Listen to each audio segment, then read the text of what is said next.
C'est un plaisir de vous avoir avec nous sur TOTV Africa dans cette nouvelle édition de Gatingo. La France est accusée depuis quelques années maintenant d'œuvrer pour la déstabilisation de certains pays africains dont le Niger. Des accusations plusieurs fois rejetées par les autorités françaises. Ce week-end, dans une interview, le général Abdourahmane Tiani, président de transition du Niger, est revenu à la charge et a mis en lumière le plan orchestré par la France pour déstabiliser son pays, le Niger, avec l'appui du Bénin. Écoutons. Nous savons déjà le 25 du mois d'août 2023, la France avait loué 3 hélicoptères Super Puma auprès d'une société qui s'appelle Elinka, d'une nationalité que je tairai. Ces Super Puma étaient déjà sur le tarmac de Kandi. Le 26, déjà, ils étaient à Kandi. C'est ça. Pour donner la correction au Niger qui a osé dire trop, c'est trop. En plus de cela, des éléments de subversion, comme ils l'ont prédit, étaient positionnés à l'aéroport international de Tours. C'est même un aéroport international que les Français ont réhabilité expressément. Oui, toujours au Bénin? Au Bénin, à Trou. D'accord. Trou est à 7 km à l'ouest de Parakou. L'aéroport international de Trou est à 6,8 km à l'ouest de Trou. D'accord. Cet aéroport a été réactivé, rénové. Les Français avaient débarqué des agents avec du matériel à travers des vols cargo qui ont atterri. Le premier vol à 2 h du matin, le deuxième à 3 h du matin, pour débarquer du matériel. Parce qu'il fallait régler les comptes au Niger.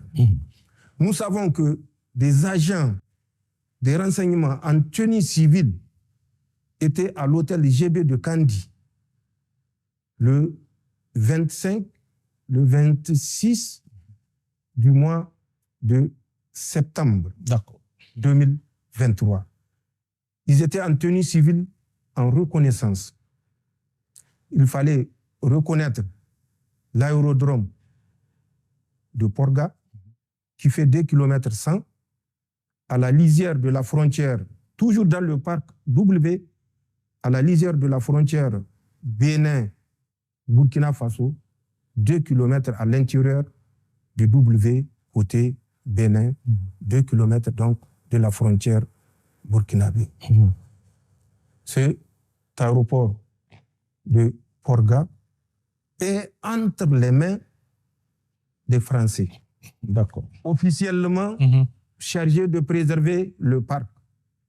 Mais vous vous rappelez de cet officier des eaux et forêts du Bénin qui avait élevé la voix contre les agissements qui s'est passé dans ce parc à travers la réalisation de cette piste.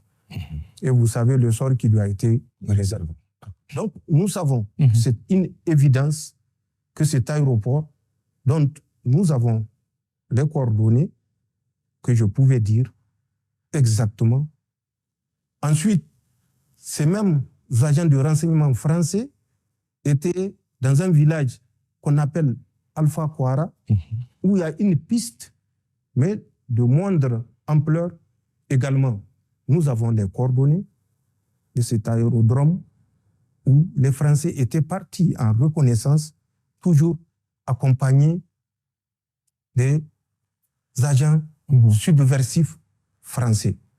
Nous savons que l'école normale de Kandi, qui a été abandonnée, une école normale abandonnée qui est à la sortie nord de Kandi, est occupée par ces agents subversifs français où ils avaient évolué avec 10 Toyota Hilux, immatriculation civile, notamment de l'administration béninoise. La sécurité de ces gens était assurée par la police républicaine du Bénin. Le Bénin a également plusieurs fois rejeté ces accusations, invitant le gouvernement nigérien à une vérification sur le terrain.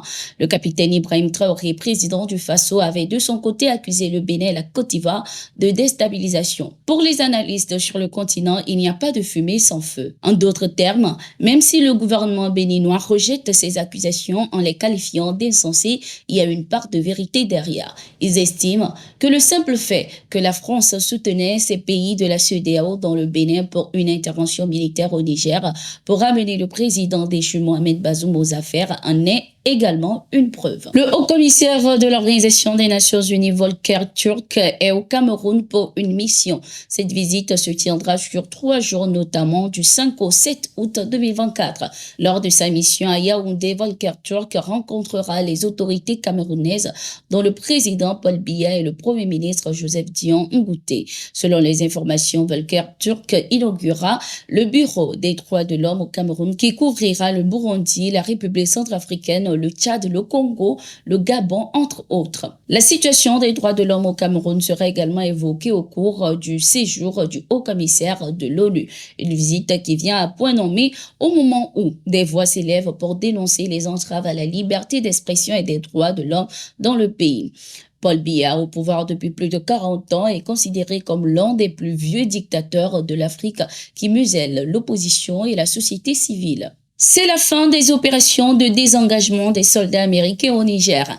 Ils ont restitué ce 5 août 2024 leur dernière base d'Agadez 201 au gouvernement nigérien, marquant ainsi la fin de leur retrait du pays. La base d'Agadez était l'une des plus importantes de la mission américaine au Niger. Avant le retrait, plus de 1000 soldats américains étaient sur cette base. Le Niger a exigé le retrait des soldats américains du territoire avant le 15 septembre 2024. Les autorités nigériennes ont qualifié l'accord militaire avec les États-Unis de caduc. Le Niger était resté ferme sur sa décision malgré les négociations de Washington pour maintenir ses troupes dans le pays. Depuis 2 mois, les soldats américains se sont déjà retirés de plusieurs bases, dont la base aérienne 101, une base de drones située dans la capitale Niamey. Notons que le départ des forces américaines intervient après celui des soldats français du Niger. Les forces allemandes quitteront également bientôt le Niger.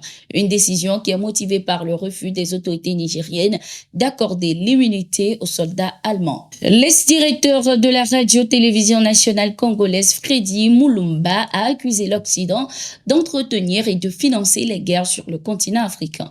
Il estime que certains pays occidentaux pensent que l'Afrique est leur propriété. Toutes les guerres en Afrique, quand vous allez vérifier, ce ne sont pas les guerres entretenues ni par la Chine ni par la Russie. Ce sont les guerres entretenues par l'Occident et les capitalistes occidentaux qui pensent que depuis 1885, l'Afrique leur appartient.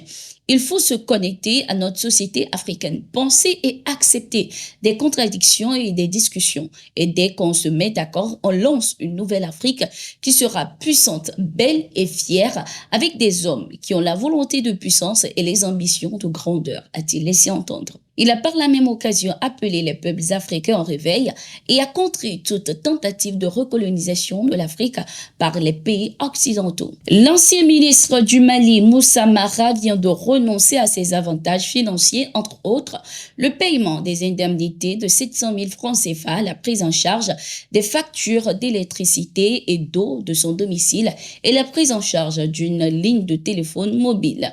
L'objectif pour lui est de soulager les finances publiques et de contribuer à l'épanouissement des populations maliennes. L'ancien Premier ministre a également invité le gouvernement malien à s'assurer de la mise en application immédiate de cette décision. La décision de Moussa Mara est considérée d'acte patriotique et vivement saluée par de nombreux sur le continent africain. C'était tout pour cette édition. Merci d'être resté avec nous. Nous sommes en continu sur nos différentes plateformes et sur notre site d'information, le www.toutafrica.com.